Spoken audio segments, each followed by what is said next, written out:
Starting from this code, one way to write if a number is prime is to return true if the number of divisors is 2 and false if not. Faster sometimes is the search for divisors that have a value greater than 1 and less than number. If any are found, that means the number of divisors is 3 greater than 2 and the 4 is stopped earlier by returning false. For example, if number is 1024, this algorithm returns false when I equals 2. Also, to make this faster, set the limit to number divided by 2. Let's see why this works. Divisors actually come in pairs.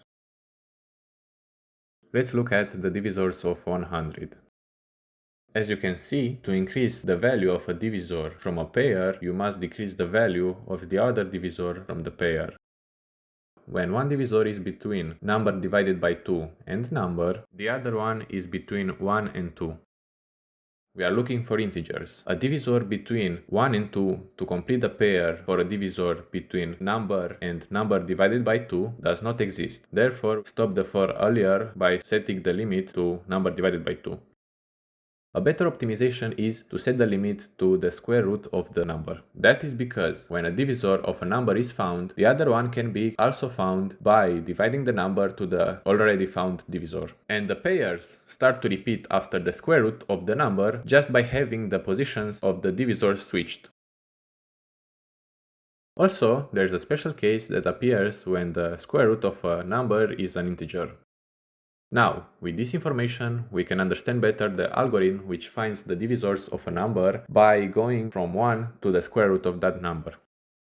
In our case, to find if a number is prime is enough to find only one divisor from the pair.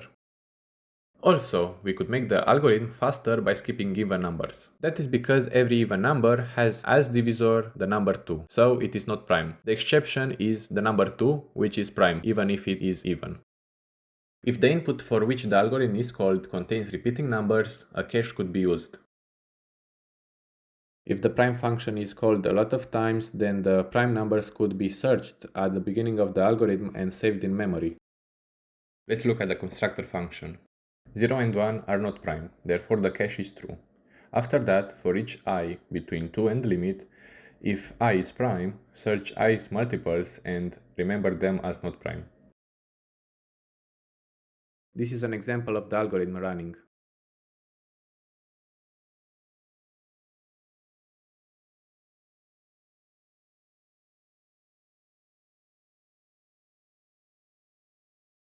Let's look at this example.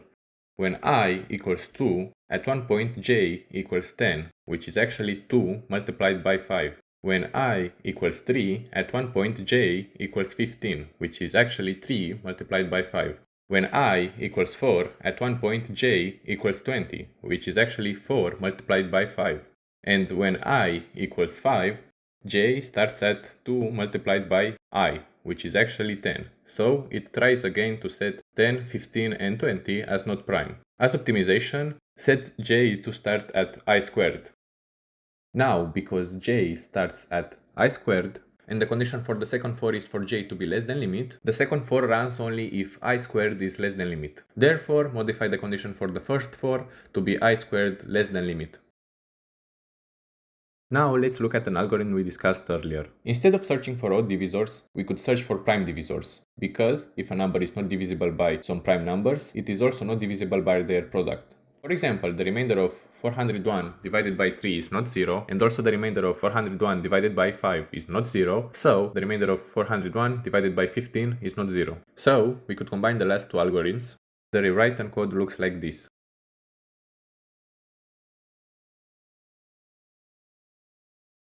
Also, instead of using the constructor function to generate each time the prime numbers, we could generate them once and save them in a file. After that, every time we use the constructor function, we could read from that file